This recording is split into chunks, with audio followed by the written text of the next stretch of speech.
Assalamualaikum warahmatullahi wabarakatuh. Tangkap para penghujat, sudah saatnya kita melek hukum, sudah saatnya kita betul-betul bersuara. Selama ini teman-teman, kita selama ini seolah-olah melakukan pembiaran. Teman-teman, saya hanya mampu membantah mereka dengan menjawab dan menampar mereka kembali dengan ajarannya untuk membuktikan ketika mereka menghujat agama kita hanya akan kembali kepadanya. Tapi ternyata itu tidak cukup untuk menghentikan penistaan agama dan penghujatan. Dengan tertangkapnya Ratu Entok, teman-teman, kita juga harus melaporkan mereka yang jelas-jelas menista. Ketika yang dihujat oleh Ratu Entok adalah foto yang bukan Yesus, tapi mereka jelas-jelas menyebutkan nama Nabi kita, hadis kita, Al-Quran kita yang mereka pelintir, mereka buka komal untuk menista agama kita, dan kita masih biarkan teman-teman. Saya prihatin sebagai umat Islam, kita tidak bergerak sama sekali. Ini sangat menyedihkan teman-teman. Berapa lama, berapa banyak orang-orang seperti Paul Zhang, Taipudin, Sofiatul, Dewi Bulan menghujat, dan kita tidak bisa berbuat apa-apa. Dan sekarang bayangkan ketika ada orang yang diduga menghujat Tuhan mereka, padahal itu bukan gambar Tuhan mereka, dan itu mereka viralkan. Miris sekali teman-teman, mereka mencoba menghentikan diskusi lintas agama yang dilakukan dengan cara berdialektika dengan penuh keilmuan, tapi mereka kemudian apa yang mereka lakukan? Mencoba mengincar para apologet Islam, dan mereka ingin kita dilaporkan. Salah satunya adalah satu konten YouTuber yang bernama, kalau tidak salah, Laskar Kristus ya. Dia lupa bahwa teman-temannya banyak yang menjadi penista agama Islam. Dan kalau memang harus terjadi lapor-melapor, umat Islam persiapkan diri kalian untuk saling melaporkan. Kita akan melaporkan balik orang-orang yang memang kita punya bukti-buktinya karena mereka menista agama. Oke, ini salah satu video yang sangat menjijikkan, dan akun-akun yang berada di sini adalah akun-akun palsu yang mana mereka menyamar lalu memparodikan syahadat, orang-orang bersyahadat, dan ini jelas-jelas menista agama Islam teman-teman. Tapi bayangkan, kita diperintahkan bersabar menghadapi orang seperti ini, tapi ketika kita membalas dengan mengkomparasi, kita akan dituduh menghujat. Tadi saya live di TikTok, lalu ketika ada seorang wanita mengatakan, Uni fokus dengan ajaran agamamu. Saya akan fokus dengan ajaran agama saya kalau tidak ada lagi orang Kristen yang bertanya tentang Islam. Kalau tidak ada lagi orang Kristen yang membahas Islam. Tapi selagi orang Kristen masih membahas Islam, orang Kristen masih menyenggol-nyenggol agama Islam, kenapa saya harus dihentikan untuk mengadakan diskusi akademik dan diskusi yang ilmiah? Ini saya kasih contoh salah satu akun yang beredar menista agama Islam di TikTok. Perhatikan teman-teman. Tanpa paksaan untuk masuk Islam. Rela bang. Masya Allah, alhamdulillah, alhamdulillah ya. Wow, di bawah dah kejang-kejang ya. Apa yang kejang-kejang ya? Ya silakan sebelumnya. Bismillahirrahmanirrahim. Ya ikut kata-kata saya bang. Oh ya. Bismillahirrahmanirrahim. Oke. Asyhadu illallah tralala trilili Masya Allah. Sah. Ya. Yang di bilang sah ya. Masya Allah. Yang di bawah bilang bisa dong. Alhamdulillah, alhamdulillah. Bisa bang, kalau bisa menangis bang, sambil menangis bang. Sambil menangis bang. Berarti sekarang aku boleh poligami kan bang? Bang, sambil menangis bang kalau bisa bang. Ya Allah, aku dapat hidayah ya Allah, ya Allah. Aku dapat hidayah ya Allah. Alhamdulillah ya Allah. Terima kasih ya Allah. Yakin aku bisa poligami ya Allah. Sudah bisa bang, sudah bisa. Jadi abang sudah dijamin masuk surga. Di sana 72 bidadari sudah menunggu bang. Masya Allah. Masya Allah. Sudah siap menunggu. Sudah ngangkang semua, tinggal dipakai aja bang nanti. Waduh. Ya jadi nanti mau poligami bang, ada batasnya nggak itu bang? Nggak ada. Waduh. Bebas bang. Ayolah, jawab bang. Cepat. Ini nama Nasir ini ya, ketika Zainab itu kelihatan dia seksi, terus Baginda Nasir. Sami mantu ini. Dalam hal ini saja kakak udah Assalamualaikum warahmatullahi wabarakatuh. Apa kabar teman-teman semua? Kali ini saya akan menjawab salah satu fitnah keji yang datang dari perempuan Kristen yang ternyata adalah seorang apologet Kristen yang bernama Agatha ini. Sering sekali wanita ini membuka komal diskusi, tetapi yang kita perhatikan dan bisa dibuktikan dengan nyata bahwa komal yang dia buka bukan komal diskusi, bukan seperti yang kami buka untuk menjawab pertanyaan umat Kristiani, tetapi lebih komal untuk melakukan penistaan secara terang-terangan, teman-teman. Nah, saya bisa bertanggung jawab karena saya juga adalah pendiskusi lintas agama. Saya bahkan melivekan semua diskusi saya di YouTube. Kalaupun seandainya saya terjerat penistaan agama, bahkan saya rela bertanggung jawab. Tapi kalau yang kita lihat ini adalah penistaan yang sangat keji dan fitnah yang luar biasa, di mana diksinya si Agatha ini mengatakan bahwa Zainab berpakaian seksi. Pertanyaan saya, di mana tertulis bahwa Zainab pernah berpakaian seksi di hadapan Rasulullah? Ini fitnah keji dari mulut seorang wanita Kristen yang mengaku apologet dan dielu-elukan oleh pengikutnya. Bahkan dia katakan bahwa Rasulullah tertarik kepada Zainab, dan saya akan menunjukkan kepada antum semua bahwa ini fitnah.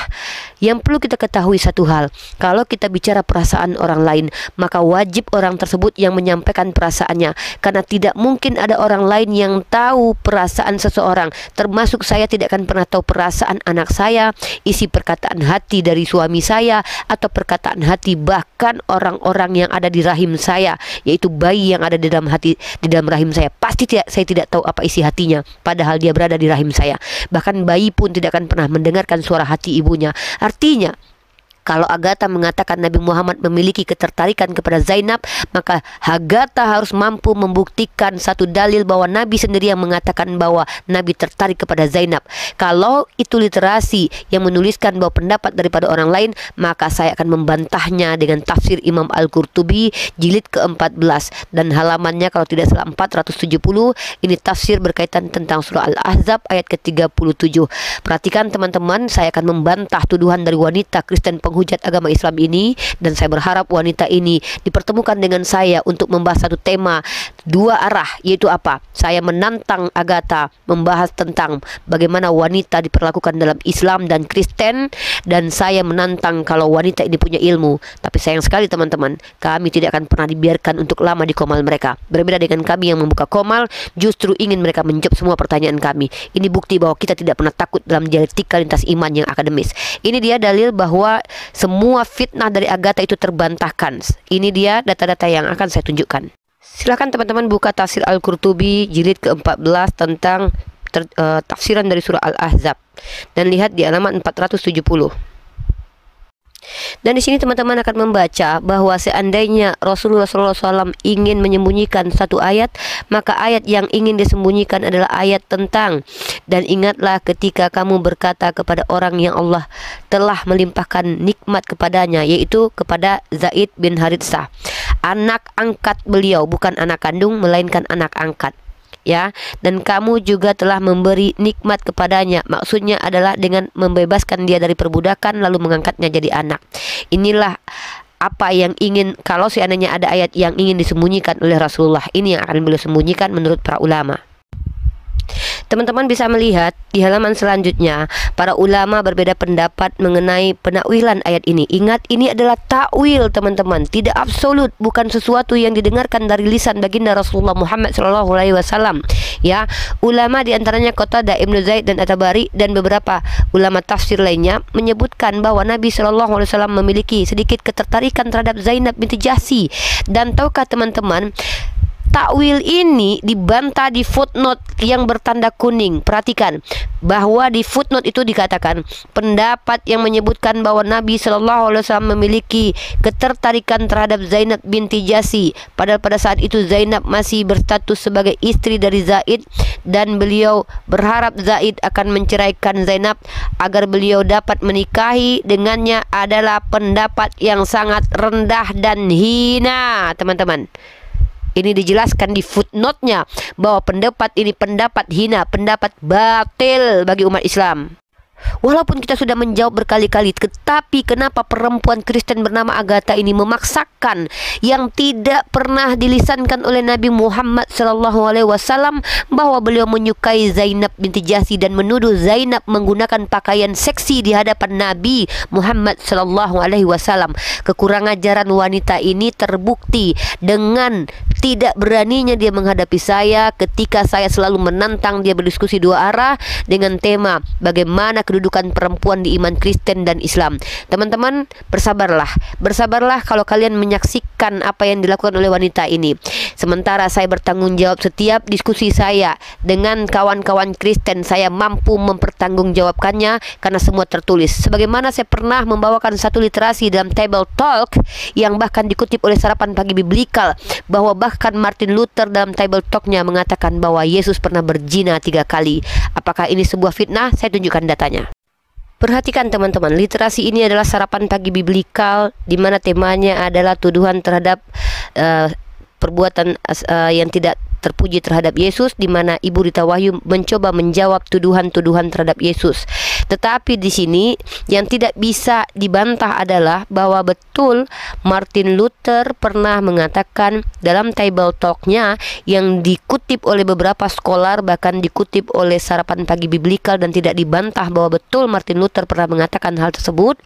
Ternyata Martin Luther pernah mengatakan bahwa Yesus pernah berjoni 3 kali. Tapi apakah kita umat Islam akan mengatakan bahwa ini adalah info benar?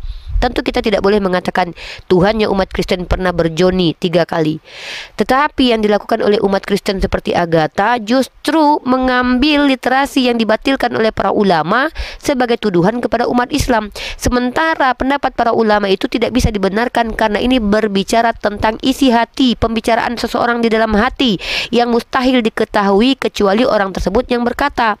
Sementara yang disampaikan oleh Martin Luther, dan ingat Martin Luther adalah bapak reformasi gereja Kristen Protestan, di mana dia adalah seorang yang dianggap sebagai orang yang berjasa dalam agama Protestan. Justru dia mengatakan bahwa Tuhannya pernah berjoni 3 kali di dalam Table Talk-nya. Nah, jadi artinya teman-teman, kalau kita melakukan kajian akademis, tentu kita tidak akan melemparkan tuduhan yang tidak dipercayai oleh orang yang berbeda keyakinan dengan kita. Faktanya, Agatha berulang-ulang melakukan fitnah terhadap baginda dan istrinya Zainab binti Jahsy. Fitnah yang sangat keji yang dia lakukan adalah dengan mengatakan Zainab berpakaian seksi. Apakah mungkin menurut teman-teman seorang Zainab berpakaian seksi di hadapan Rasulullah? Maka ini harus ada bukti-buktinya, karena kalau tidak ini fitnah keji yang luar biasa yang dilontarkan oleh mulut wanita yang mengaku apologet, yang membawa agamanya, mengaku sebagai Kristen ortodok ini berhadapan di ruang publik dan membicarakan ini di ruang publik di live TikTok. Saya tantang buat kalian pengikut Agatha untuk menghadirkan Agatha bertemu dengan saya membahas tema 2 arah, bagaimana perlakuan agama Kristen tentang wanita di agama kalian. Saya tantang kalian untuk mendatangkan Agatha berhadapan dengan saya di meja diskusi yang akademis menggunakan data dan literasi.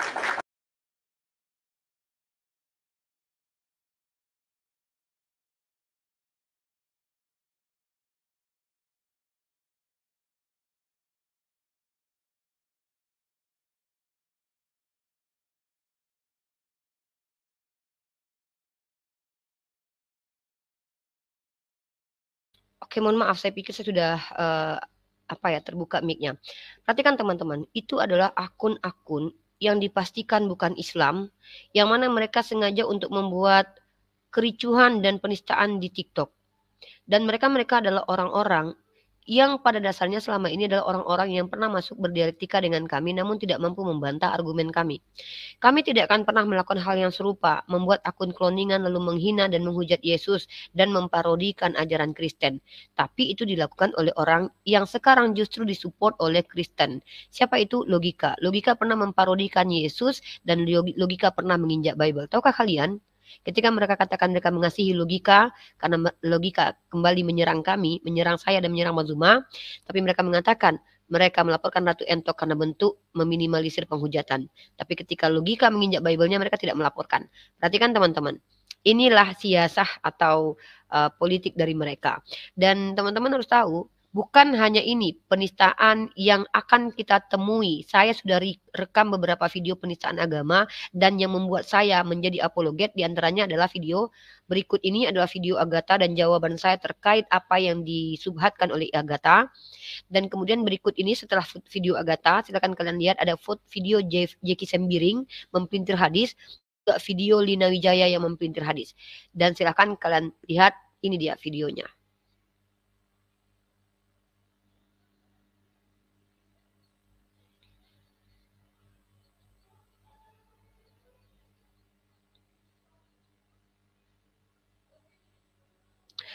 Oke, menarik bukan? Itu dia video penghujatan-penghujatan yang dilemparkan oleh apologet dan Polycardos Kristen. Jeki Sembiring membuka ruang dialog tapi tidak melibatkan umat Islam. Ini bisa dikatakan sebagai monolog. Kenapa? Dia mempelintir hadis tanpa dasar ilmu pengetahuan dan tidak menyerahkan jawabannya kepada umat Islam. Harusnya yang menjelaskan tentang hadis itu adalah umat Islam agar dapat wawasan yang jujur dari perspektif Islam. Berbeda dengan kita yang selalu menantang dan men-challenge para pendeta atau para apologet untuk naik ke komal kita, menjawab pertanyaan kita dan kita dengar. Tapi yang dilakukan oleh Lina Wijaya itu bukan diskusi, itu murni penghujatan. Karena telah memframing dan mengeluarkan kata-kata yang tidak pantas terhadap Nabi Muhammad yang tidak akan bisa mereka buktikan seperti itu pemahamannya. Dan yang kedua adalah pelintiran yang dilakukan oleh Jeki Sembiring.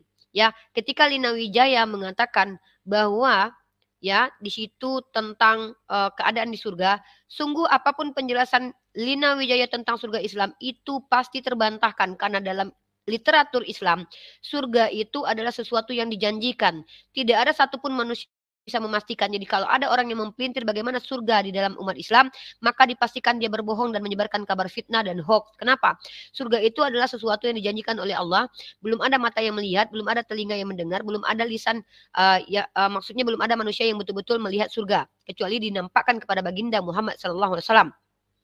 Jadi kalau ada Lina Wijaya memframing surganya umat Islam dan mempelintir hadis, maka itu masuk ke dalam ranah penistaan agama. Karena menjelaskan agama orang lain tanpa dengan mengikuti kaidah keilmuan agama tersebut. Nah, dan juga tidak mengadakan diskusi yang elok dan teratur dan terstruktur. Seperti adanya timer, adanya moderator, dan adanya tema.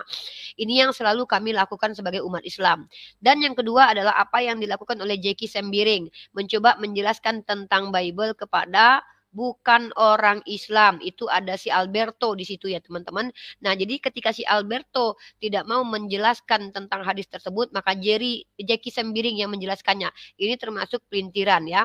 Ketika dia mempelintir dan memaknainya tidak sesuai dengan makna umat Islam, maka dia termasuk menista agama. Begitu juga dengan Agatha yang memfitnah dengan keji. Agatha mengatakan bahwa Nabi Muhammad naksir kepada Zainab dan mengatakan bahwa Zainab berpakaian seksi. Ini fitnah keji kepada istri Rasulullah, di mana istri Rasulullah dikatakan berpakaian seksi di hadapan Rasulullah sebelum menjadi istri beliau. Ini fitnah karena harus ada literasinya di dalam Islam. Kalau kita katakan Tuhannya Oten mati, itu nyata. Kalau kita katakan Tuhannya Oten keluar dari vagina perempuan, itu nyata. Datanya ada. Kalau kita katakan Tuhannya Oten itu berkelamin, itu nyata. Mereka imani. Dan kalau kita katakan Tuhannya Oten itu mati, itu fakta dan yang mereka imani. Tapi ketika Jeki Sembiring mengatakan kalau seandainya tidak berbuat dosa maka dimusnahkan, itu pelintiran karena bukan begitu cara memaknainya. Kalau selama ini kami meminta mereka menjelaskan tentang agama mereka, kami tidak akan membantah selagi penjelasan mereka itu sesuai dengan data-data mereka. Kalau di dalam Islam kita menggunakan parameternya apa? Kalam ulama, pendapat para ulama, ilmu tafsir. Kalau mereka biasanya menjelaskan secara asumsi dan tidak membawa data, itu pun kami berhak untuk menolak.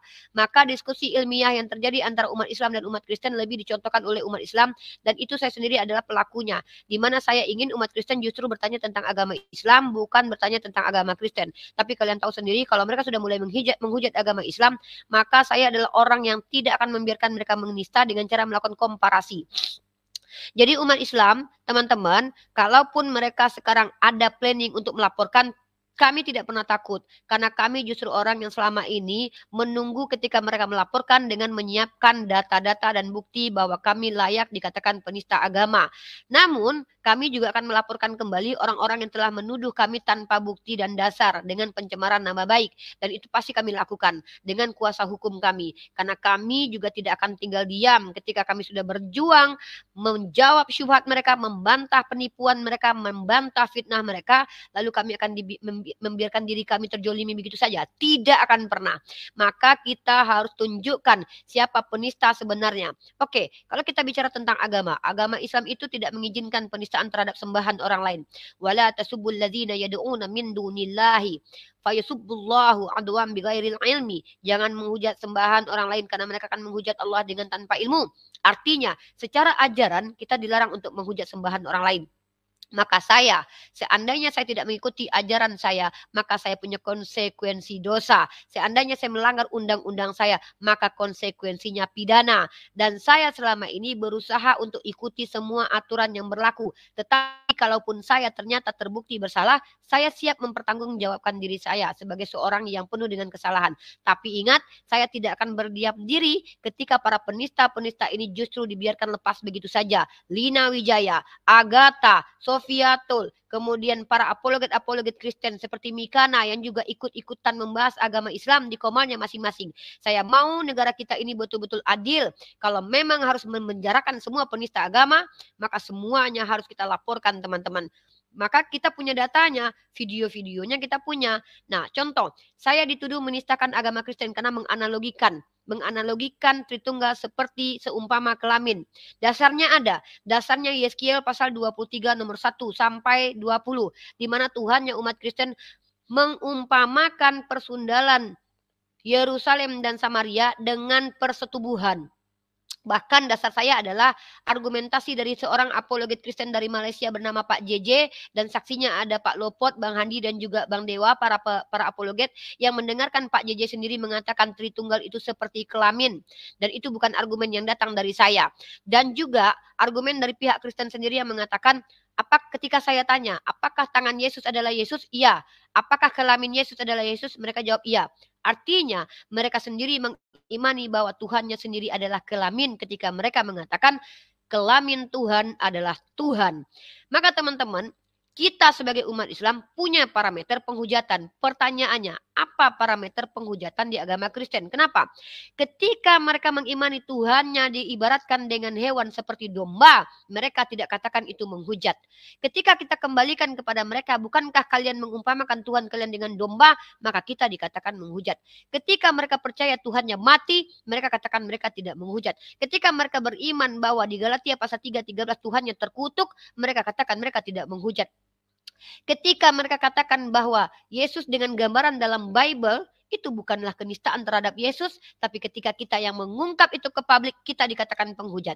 Saya tidak terima wawasan keilmuan diintervensi suatu saat kalau ada yang coba-coba menghentikan dalam ranah keilmuan mengkaji kristologi. Kenapa? Karena para pendeta orientalis telah lebih dulu membahas Islamologi. Kalau memang harus dipidanakan, hentikan semua para pendeta yang belajar Islamologi agar tidak ada lagi yang mengutip-utip pembelajaran Islam atau tidak ada lagi orang yang menggunakan istilah-istilah Islam untuk agamanya, yaitu Kristen. Saya sebagai seorang muslimah dari awal menyaksikan sendiri penistaan agama oleh MCK, oleh Taipudin, oleh Paul Zong, oleh YouTube Manubulu, ditambah lagi dengan apologet-apologet Kristen yang ada di TikTok. Bagaimana mereka saya jawab untuk mengembalikan apa yang mereka lakukan itu adalah penistaan. Ketika mereka mengumpamakan Trinitas seperti es batu, seperti segitiga sama kaki, seperti matahari. Lalu ketika kita berikan kata-kata semakhluk juga, tapi itu berbentuk kelamin, mereka mengatakan saya menista. Sementara mereka bebas menganalogikan konsep yang datang dari manusia dengan analogi macam-macam. Maka saya tanya, apa parameter penistaan agama dalam Kristen sehingga kita orang yang memaparkan kebenaran layak dikatakan penista agama? Bukankah apa yang kita sampaikan adalah apa yang mereka imani selama ini? Kalau seandainya yang diimani oleh mereka, kita ungkap ke publik dan kita dikatakan penista agama, maka tolong tangkap mereka yang mengimani hal tersebut, karena gara-gara mereka lah kita dikatakan penista agama. Nah, kalau dalam Islam tidak ada satupun manusia bernama Islam mengatakan Nabi Muhammad seperti ini dan seperti itu, maka tidak ada yang boleh mengatakan Nabi Muhammad seperti ini seperti itu. Tapi kalau di Kristen mereka percaya Tuhannya berkelamin, lalu kita katakan Tuhannya berkelamin, maka kita dikatakan penista, maka yang mengimani Yesus berkelamin juga harus masuk penjara, teman-teman. Ini bentuk keadilan di negara kita. Saya sendiri sudah dari dulu 3 tahun, 6 tahun yang lalu saya katakan, ketika menyampaikan kebenaran, pasti kita akan ditentang oleh orang-orang yang tidak benar. Dan pasti itu juga mayoritas. Kenapa? Yesus hadir ke dunia ditentang oleh penjahat. Paling banyak orang membela dia atau menjerumuskan dia? Paling banyak orang membenci dia. Nabi Muhammad di negerinya, siapa paling banyak? Orang yang tidak mensupport dia. Maka beliau hijrah. Maka umat Islam, perhatikan ya, polanya begini. Ketika mereka berdiskusi dengan kita, mereka katakan, kami umat kasih, ditampar pipi kiri kasih kanan. Kami bukan umat yang suka melapor. Tapi ingat, ketika mereka berada di Sumatera Utara, mereka akan melaporkan orang-orang yang mereka anggap menista Tuhannya. Padahal mereka katakan, kami umat kasih, tidak akan melapor-lapor. Nah, jadi teman-teman, saya tekankan, setiap apapun hujah mereka mencitrakan bahwa agama mereka agama kasih, itu yang berbicara berdusta. Karena ketika ada kesempatan mereka mampu melaporkan orang Islam, mereka akan melaporkan, apalagi ketika mereka mayoritas. Maka ini membenarkan firman Allah.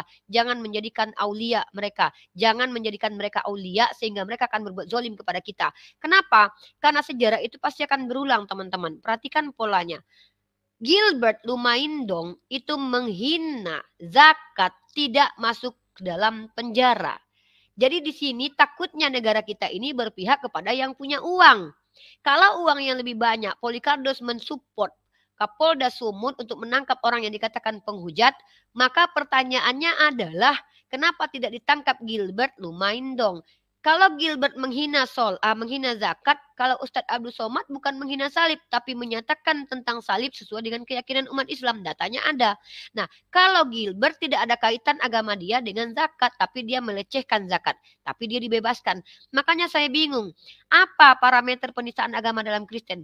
Saya tidak mau diskusi lintas agama yang baik-baik yang kita tawarkan sebagai bentuk meminimalisir penghujatan. Kalau mereka menghujat, kita diskusi baik-baik, 2 arah. Ada timer, ada dialog dengan tema, juga ada parameter-parameter yang harus diikuti dan dengan aturan-aturan yang berlaku. Lalu kalau mereka tidak ada aturan yang berlaku, mereka barbar. Kalau kita yang berusaha baik ini dilarang oleh pemerintah, diganggu oleh mereka, lalu kenapa mereka biarkan yang liar itu merajalela sehingga pada akhirnya nanti apa? Kalau ini dibiarkan terus-menerus, saya khawatir akan ada perang agama. Maka oleh sebab itu saya berharap pemerintah mendisiplinkan diskusi lintas agama. Kalau perlu mohon difasilitasi oleh negara, biarkan kami para apologet berdiskusi dengan para apologet, biarkan kami dengan para pendeta mereka mendiskusikan apakah argumen kami ini salah atau tidak dalam ruang dialektika. Kalau perlu negara yang fasilitasi dengan keamanan yang penuh. Nanti ketika memang ternyata terbantahkan kami benar, silakan terima kenyataan dan kebenaran. Kami tidak pernah insecure, kami tidak pernah takut memberitakan kebenaran Islam. Karena kami selalu merasa bahwa kami akan dibenangkan karena kami benar. Benar dalam maksud apa? Benar adanya klaim yang diikuti oleh pembuktian. Ya, inilah kami para apologet Islam. Kami hadir bukan untuk menghujat agama Kristen, tapi hadir untuk membantah penghujatan terhadap agama Islam yang kemudian kami tunjukkan bukti-bukti bahwa justru mereka yang menghujat dengan keimanan mereka. Apakah itu penistaan? Apakah itu penistaan ketika kami katakan bahwa ketika kami tidak terima Yesus sebagai Tuhan, itu adalah penistaan? Apakah kami harus mengikuti doktrin mereka? Tentu tidak. Kenapa? Dalam iman mereka sendiri, tentang Yesus saja masih ada perdebatan. Perhatikan, dalam mereka saja, internal mereka, tentang Yesus saja masih ada perdebatan. Lalu kenapa kami yang umat Islam dikatakan menghujat ketika tidak menerima Yesus sebagai Tuhan? Ya, jadi saya mohon dengan sangat umat Islam, perhatikan seluruh umat Islam, mohon dengan sangat untuk melaporkan juga akun-akun penista agama seperti Lina Wijaya, seperti Agatha, seperti Jackie Sembiring. Jangan biarkan mereka lepas begitu saja. Kalau mereka melaporkan kami sudah siap. Kami sudah persiapkan diri. RK, Dan kita punya rekaman-rekaman yang siap kita bawakan ke kantor polisi ya. Kalau seandainya nanti akan ada lapor-melapor nanti ke depan, kita persiapkan data, kita persiapkan bukti-bukti, insya Allah. Insya Allah Allah akan bersama kita. Karena kita hadir untuk membantah penistaan agama yang mereka lakukan. Kita memberikan pilihan supaya tidak terjadi penistaan agama, kita berikan pilihan itu dengan cara diskusi akademik bersama kami. Tapi ketika mereka menolak dan mereka lebih senang menghujat, jangan kami yang disalahkan. Tangkap para penista-penista agama. Lina Wijaya, Agatha, Jeki Sembiring, RK, tangkap mereka. Ya, kalau memang kalian bersikap adil. Tapi mohon maaf, itu kalau kalian bersikap adil. Masalahnya adalah yang terjadi ketika logika menginjak Bible kalian, kalian mendiamkan logika. Tapi ketika Ratu Entok menghujat foto yang kalian anggap Yesus, padahal itu bukan Yesus, kalian beramai-ramai melaporkan Ratu Entok. Pertanyaannya, adakah kalian punya bukti bahwa itu adalah Yesus? Itu pertanyaan saya. Dan apa parameter penistaan agama di agama kalian? Itu yang saya tanyakan. Ketika kalian bilang menganalogikan sesuatu dengan kelamin itu salah, baca Yeskiel pasal 23 dari 1 sampai 20. Di mana ketika kalian katakan Tuhan kalian jujur menganalogikan sesuatu dengan persundalan itu dengan kelamin. Ketika saya berdiskusi membuktikan bahwa justru itu tidak benar, kalian akui menganalogikan sesuatu dengan kelamin itu adalah salah. Bisakah kalian jujur kepada kami mengatakan bahwa analogi tentang persundalan dalam kitab kalian itu sesuatu yang tidak dibenarkan? Jujur akui beramai-ramai, kalian tangkap saya, tapi akui beramai-ramai bahwa analogi yang dicontohkan oleh Yeskiel pasal 23, yaitu Tuhan mengumpamakan dengan persetubuhan, itu sesuatu yang vulgar. Kalau kalian jujur akui bersama-sama, maka saya akan terima kalau kalian melaporkan saya mengatakan bahwa itu tidak betul. Tapi ketika kalian katakan itu jujur, kenapa kalian punya standar janda? Kenapa kalian punya standar ganda? Ya, dan lagi pula saya berdasarkan pendeta kalian yaitu pendeta JJ. Pendeta JJ yang mengumpamakan Tritunggal seperti kelamin. Ya, bahkan saya sempat chat dengan beliau dan mengatakan gara-gara Anda, lalu saya dibilang penista padahal dia yang pertama sekali mengatakan 3 tahun lalu mengatakan bahwa Tritunggal sama seperti kelamin. Pendeta kalian bukan kami umat Islam. Karena bagi kami tidak mungkin kami menganalogikan Tuhan seperti kelamin. Bahkan Tuhan berkelamin saja kami tidak percaya. Na'udzubillah min dzalik. Teman-teman itu dia. Teman-teman silakan di screenshot video-video yang sudah saya tampilkan tentang penghujatan oleh Agatha, Lina Wijaya, Jeki Sembiring, dan juga komal-komal Kristen yang menyamar menjadi umat Islam. Supaya kita juga punya pegangan agar menghentikan penistaan agama. Ya, agar kita juga bisa memasukkan mereka ke dalam penjara. Mohon maaf kalau ada kata-kata salah. Wabillahi taufiq wal hidayah. Assalamualaikum warahmatullahi wabarakatuh.